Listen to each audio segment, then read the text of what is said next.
नमस्कार, स्वागत है आपका हमारे चैनल पर। संयुक्त किसान मोर्चा की चेतावनी से डरे राकेश टिकैत। आपको बता दें कि जहां एक तरफ आंदोलन अब पूरी तरीके से खत्म हो चुका है, जो लोग बैठे थे रोडों पर अब वो लगातार अपने घर जा रहे हैं और इसी बीच 15 तारीख को राकेश टिकैत भी अपने घर चले जाएंगे। और जिस वक्त मीडिया रिपोर्टरों की तरफ से राकेश टिकैत से सवाल पूछा गया कि अब वो 15 तारीख के बाद कहाँ जाएंगे, तो राकेश टिकैत ने कहा कि मैं 13 महीनों से बॉर्डर पर बैठा हूँ और अब 13 दिन तो मेरे सिसोली यानी कि अपने घर में भी बनते हैं। और जब मीडिया कर्मियों की तरफ से पूछा गया कि इसके बाद की उत्तर प्रदेश के चुनाव हो या फिर और भी चुनाव हो, उसको लेकर राकेश टिकैत का आखिरकार क्या प्लान है, तो राकेश टिकैत ने कहा कि अब हम किसी भी दल के साथ आपको खड़े हुए नहीं मिलेंगे, हम किसी भी दल को सपोर्ट नहीं करेंगे। आज तक राकेश टिकैत लगातार वेस्ट बंगाल में जब चुनाव हुए तो राकेश टिकैत ममता बनर्जी के साथ दिखाई दिए और उसके बाद अखिलेश यादव को लगातार अखिलेश यादव को सपोर्ट किया गया राकेश टिकैत की तरफ कि कोई योगी आदित्यनाथ के लिए वोट ना दें,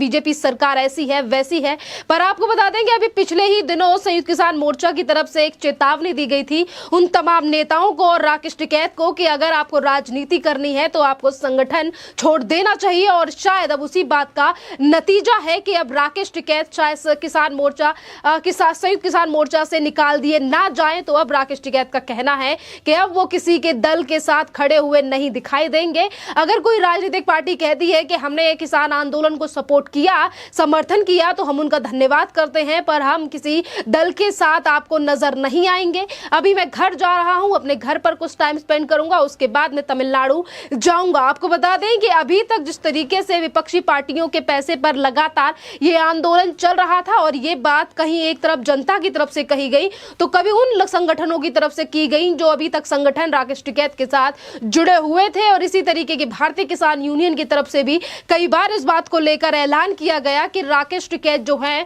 वो कांग्रेस से फंडिंग ले रहे हैं, कांग्रेस की फंडिंग पर ही ये आंदोलन इतने साल तक टिक पाया है। और अब राकेश टिकैत का कहना है कि वो किसी भी दल को सपोर्ट नहीं करेंगे। आखिरकार इसके पीछे क्या बड़ी वजह है, बात सामने यही निकल कर आ रही है कि संयुक्त किसान मोर्चा की तरफ से जो मीटिंग भी हुई और उसके बाद जो चेतावनी दी गई कि जिस भी किसान नेता को राजनीति करनी है वो संगठन छोड़ दें, क्योंकि आपने देखा कि 26 नवंबर 2020 से यह आंदोलन शुरू हुआ और राकेश टिकैत की तरफ से लगातार बीजेपी को टारगेट किया गया और उनकी तरफ से कहा गया कि हम बीजेपी को टारगेट इसीलिए कर रहे हैं क्योंकि सेंटर में सरकार बीजेपी की है और किसानों के मसीहा बनने वाले राकेश टिकैत, ना ही तो उनकी तरफ से कभी राजस्थान के किसानों को लेकर बात की गई और ना ही तो महाराष्ट्र के किसानों को लेकर कि किस तरीके से किल्लत है किसानों के लिए और किस तरीके की जिंदगी किसान राजस्थान से छत्तीसगढ़ और महाराष्ट्र में जी रहे हैं। पर लगातार बीजेपी को टारगेट करने वाले राकेश टिकैत के बोल अब बदल चुके हैं। जहां एक तरफ राकेश टिकैत लगातार इस बात को कह रहे हैं कि अभी बॉर्डर खाली होना शुरू हुए हैं, 15 तारीख तक बॉर्डर पूरी तरीके से खाली हो जाएंगे, उसके बाद मैं भी घर लौट जाऊंगा। और अब वही राकेश टिकैत किसी भी राजनीतिक पार्टी को सपोर्ट करने से मना कर रहे हैं। अभी इसी साल हुए वे वेस्ट बंगाल में चुनाव हुए और राकेश टिकैत वेस्ट बंगाल पहुंच गए और जहां जहां पर चुनाव होने थे या फिर होने वाले हैं, राकेश टिकैत हर उस जगह पर नजर आए जहां विपक्षी पार्टियों ने लगातार राकेश टिकैत का समर्थन करते हुए दिखे, चाहे फिर अरविंद केजरीवाल हो, महाराष्ट्र में बैठे संजय राउत हो या फिर वेस्ट बंगाल से आने वाली ममता बनर्जी। अखिलेश यादव ने तो इतना तक कह दिया कि राकेश टिकैत के खिलाफ जो नारे सीडीएस विपिन रावत की श्रद्धांजलि के मौके पर लगाए गए वो बीजेपी के लोगों ने लगाए। और राकेश टिकैत के खिलाफ नारे लगाने का मतलब है हमारे किसान और हमारे नेताओं का, हमारी सेना का अपमान किया गया है, देश कभी माफ नहीं करेगा। अब उन्हें राकेश टिकैत के बोल जो हैं वो बदलते हुए नजर आ रहे हैं। जहां एक तरफ राकेश टिकैत के बोल बदले हैं डर की वजह से कि कहीं एसकेएम से उन्हें निकाल दिया ना जाए, क्योंकि एसकेएम ने ही ये फैसला लिया है।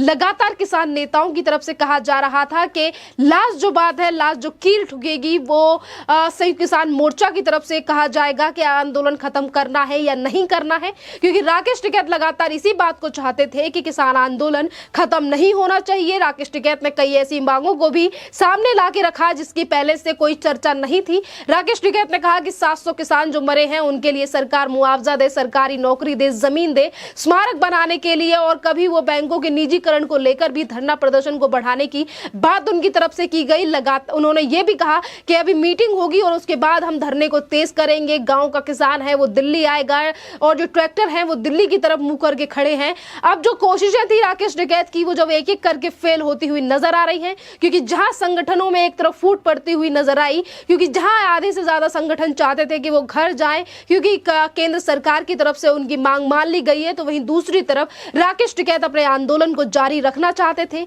आंदोलन और संगठनों में फूट पड़ने की वजह से संयुक्त किसान मोर्चा की तरफ से कहा गया कि मेन मुद्दा ये था कि पराली को लेकर जो केस हुए हैं वो वापस होने चाहिए, पराली को लेकर आगे भी कोई केस नहीं होना चाहिए, और जितने भी किसानों के ऊपर इस आंदोलन के दौरान केस हुए हैं वो भी केंद्र सरकार वापस ले। और जब केंद्र सरकार की तरफ से प्रस्ताव दे दिया गया और जब इसको लेकर 4 दिसंबर को संयुक्त किसान मोर्चा की तरफ से मीटिंग हुई सिंघू बॉर्डर पर, तो उससे पहले भी राकेश टिकैत ने कहा था कि हम आंदोलन खत्म नहीं करेंगे, रणनीति बनाएंगे, देखेंगे कि किस तरीके से चीजें होंगी। पर अब जब संगठनों में फूट पड़ी और राकेश टिकैत की बात किसी ने नहीं मानी, तो आपने भी देखा कि 4 दिसंबर को जब मीटिंग हुई और संयुक्त किसान मोर्चा की तरफ से ऐलान कर दिया गया कि अब स्थगित कर रहे हैं, ऐलान खत्म कर रहे हैं इस आंदोलन को, तो उसके बावजूद भी राकेश टिकैत ने कहा कि अभी आंदोलन खत्म नहीं हुआ है, हम स्थगित कर रहे हैं, अब ये जनवरी में मीटिंग होना बाकी है और उसके बाद रणनीति जो है वो तैयार की जाएगी। यानी कि लगातार केंद्र सरकार पर दबाव बनाने वाले राकेश टिकैत अब अकेले पड़ चुके हैं। ना ही तो उनके साथ कोई संगठन है और ना ही तो संयुक्त किसान मोर्चा, जो लगातार संयुक्त किसान मोर्चा की आड़ में राकेश टिकैत कुछ ना कुछ बयान देते थे। कभी वो बोलते थे कि हम ये करेंगे, ट्रैक्टर रैली निकालेंगे, केंद्र सरकार हमें हल्के में ना ले, केंद्र प्रधानमंत्री गुड़ से ज्यादा, शहद से ज्यादा मीठा बोल रहे हैं, हम उन पर कैसे विश्वास कर ले। अब वही राकेश टिकैत कह रहे हैं कि हमारी केंद्र सरकार से कोई दुश्मनी नहीं है, हम तो घर लौट रहे हैं, हम तो घर जा रहे हैं, देश का किसान खुश है। ये वही राकेश टिकैत हैं जो लगातार किसी न किसी मांग को लेकर रोडों पर बैठना चाहते थे, लगातार किसी न किसी विपक्षी पार्टी को सपोर्ट करने के लिए जहां चुनाव थे वहीं राकेश टिकैत दिखाई दे रहे थे और लगातार प्रचार किया जा रहा था बीजेपी के खिलाफ कि किसानों की ये हाल है, केंद्र सरकार जो है वो किसानों का सम्मान नहीं करती, किसानों का अपमान कर रही है। ये वही राकेश टिकैत हैं जो 26 जनवरी पर हुए उपद्रव के बाद रोने बैठ गए थे और कहा कि मेरा पहला वोट तो बीजेपी के लिए था और जितने भी लोगों ने उपद्रव मचाया उन्हें मैं नहीं जानता। राकेश टिकैत के तरफ से पहले कहा गया कि उन लोगों को मैं नहीं जानता और बाद में इन्हीं किसान नेताओं की तरफ से मांग रखी गई कि जितने भी लोगों के ऊपर केस हुए हैं उन केसों को वापस ले सरकार, वो निर्दोष है, उन्हें फंसाया जा रहा है। यानी कि दोहरी राजनीति करने वाले राकेश टिकैत अब पूरी तरीके से फंस चुके हैं। लगातार जो विपक्षी पार्टियां फंडिंग कर रही थी राकेश टिकैत और राकेश टिकैत के संगठन को, उनका नाम भी खुलकर सामने आ चुका है, क्योंकि 26 तारीख के बाद 26 जनवरी पे हुए उपद्रव के बाद जहां पर हमारे दिल्ली की जो पुलिस है उसके साथ बर्ताव जिस तरीके का किया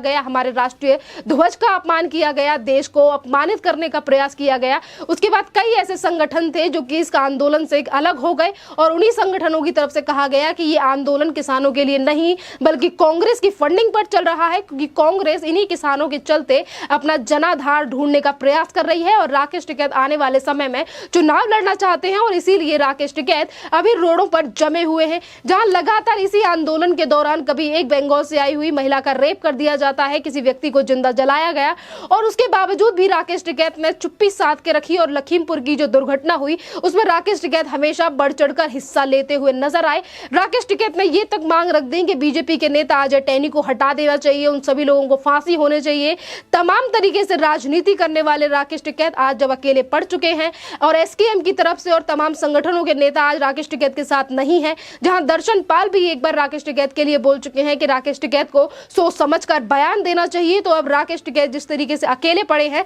और यही बड़ा कारण है कि अब राकेश टिकैत किसी भी राजनीतिक दल के साथ खड़ा होना नहीं चाहते, क्योंकि अगर वो किसी दल को लेकर राजनीति करते हैं तो शायद आने वाले समय में वो किसान नेता की उपाधि भी खो देंगे और एसकेएम से शायद उन्हें निकाला भी जा सकता है। एक तरफ जहां राकेश टिकैत के लिए भी ये चेतावनी थी, तो वहीं दूसरी तरफ गुरनाम सिंह चढ़ूनी के लिए भी बड़ी चेतावनी है, जो लगातार अभी पंजाब मिशन के तहत चुनाव लड़ने की बात पहले ही कह चुके हैं। गुरनाम सिंह चढ़ूनी ने कहा कि हम पंजाब मिशन के तहत कुछ बुद्धिजीवियों को ढूंढ रहे हैं जो कि पंजाब में चुनाव लड़ेंगे, पंजाब में इलेक्शन होने वाले हैं। जब तक किसान जो है वो गद्दी पर नहीं बैठ जाता, जब तक कोई नेता किसानों के सुख दर्द को नहीं समझेगा। पर आज जो चीजें निकलकर सामने आ रही हैं वो यही है कि जितने भी किसानों के नाम पर राजनीति करने वाले राजनेता थे या फिर जो व्यापार करने वाले लोग थे, जो लगातार अपना काम चला रहे थे, रोडों पर लोगों को भरगला कर बिठाकर अब उनका धंधा पानी पूरी तरीके से चौपट हो चुका है। और यही बात कहनी है देश की जनता की, जो लगातार अब जश्न मना रही है कि आखिरकार बॉर्डर खाली हुए उन आंदोलन जीवियों के,